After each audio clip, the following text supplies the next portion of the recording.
Thanks for coming to the New Optimist Forum. Can you introduce yourself for me, please? Sure, I'm Rick Robinson. I'm an architect to IBM's Smarter Cities team. Right, you're in the room just sort of to your left there, talking about food and how we're going to feed Birmingham up until 2050.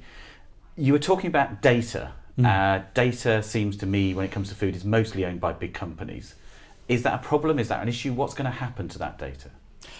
I think it's going to change in the way that we've seen technology-enabled disruptions in a number of industries since certainly the rise of the internet back in the late 1990s. It's affected publishing, advertising, music, video. I speak to people who are using technologies such as 3D printers to fashion confectionery according to individual personal consumer taste.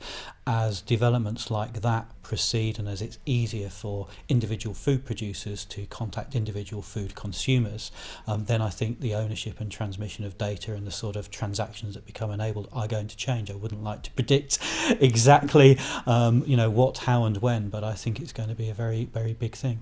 Somebody at your table was talking about guerrilla activity around data, around freeing it up. We've already seen that around government secrets. Unrealistic expectation? So I think that will be very interesting to watch. There's clearly the sort of guerrilla activity to expose data that's already there. There are also campaigns in many areas for public sector agencies to open up data. I think one of the things you have to be cognizant of is the cost of collecting good data of good quality that's reliable and up to date. If you compare the data available from, say, an open source such as OpenStreetMaps, which is sourced by volunteers, with that which is professionally and regularly surveyed across the entire country at the same level of detail by the Ordnance Survey, then there are very different service levels and commitments made about the quality and source and latency of accuracy of the data.